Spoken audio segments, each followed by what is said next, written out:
சிறகடிக்க ஆசை சீரியல்ல இனிய எபிசோட்ல என்ன நடந்திருக்கு அப்படிங்கிறத பார்க்கலாம். இப்ப மீனாவோட அம்மாவ மீனாவும் நான் பார்த்துக்கிறேன் அப்படின்னு கூப்பிடுறாங்க. அதே டைம்ல சீதாவும் கூப்பிட்டுக்கிட்டு இருக்கிறாங்க. மீனாவோட அம்மா என்ன பதில் சொல்றதுன்னே தெரியாம முழிச்சுக்கிட்டு இருக்கிறாங்க. 2 பக்கமும் பேசணும். ஆனா 2 பக்கமும் பேசவும் முடியாத சூழ்நிலையில இருக்கிறாங்க. இத முத்து புரிஞ்சுகிட்டு, அவங்க அவங்க வீட்டுக்கே போகட்டும். அவங்களே அம்மாவ வச்சு பார்த்துக்கட்டும் அப்படின்னு சொல்றாங்க. உடனே மீனாவுக்கு கோவம் வெளியில வந்துடுறாங்க. அதுக்கப்புறம் போய் நிலைமைய நம்ம முத்து சொல்றாப்புல, "உங்க அம்மா யாருக்கு சப்போர்ட் பண்றதுன்னு தெரியாம முழிச்சுக்கிட்டு இருக்கிறாங்க. ஏற்கனவே அவங்க உடம்பு சரியில்லாம இருக்காங்க. இப்ப இப்படியும் பண்ணணுமா? சரி அதனால தான் நம்ம விட்டு குடுத்துட்டோம். நீயும் எதுவும் பெருசா எடுத்துக்காத." அப்படிங்கிற மாதிரி நம்ம முத்து மீனாவ சமாதானப்படுத்திடுறாங்க. அதுக்கப்புறம் நம்ம மீனாவோட அம்மா சீதா வீட்டுக்கே கிளம்பி போயிடுறாங்க.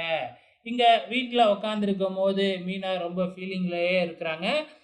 மீனாவுக்கு கால் வேறையா வலிக்குதாட்டுக்கு. அந்த நேரம் பார்த்து விஜயா வேலைய குடுக்குறாங்க. ஆனா முத்து இருந்துகிட்டு, "நீ பண்ணாத நானே பார்த்துக்கிறேன்" அப்படின்னு சொல்லி எல்லா வேலையும் பார்க்குறாங்க.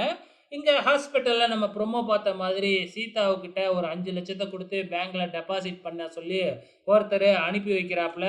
கூடவே ஒரு செக்யூரிட்டியும் அழைச்சுக்கிட்டு போக சொல்லி ஒரு செக்யூரிட்டியும் அனுப்பி வைக்கிறாரு.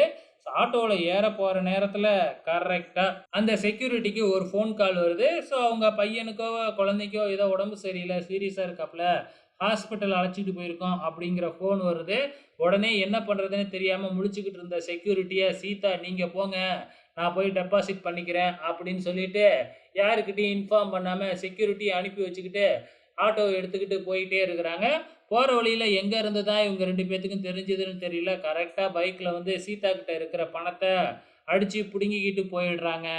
அந்த வழியா வர்ற மீனா இதெல்லாம் பார்த்துட்டு என்ன ஆச்சு? ஏதாச்சு? அப்படின்னு தெரியாம என்ன விசாரிச்சுட்டு அதுக்கப்புறம் நேரா ஹாஸ்பிட்டலுக்கு தான் வராங்க. ஆஸ்பத்திரி போயிட்டு, இங்க என்னடான்னா சீதா கிட்ட பணம் குடுத்தவரு பார்த்தீங்கன்னா, "என்ன நீங்க தான் பிளான் பண்ணி திருடிட்டீங்களா?" அப்படின்னு சொல்லி போலீஸ்ல கூட கம்ப்ளைண்ட் குடுக்காம, "உனக்கு வேலை இல்ல இதுக்கப்புறம்" அப்படிங்கிற மாதிரி சொல்லிக்கிட்டு இருக்கிறாப்புல.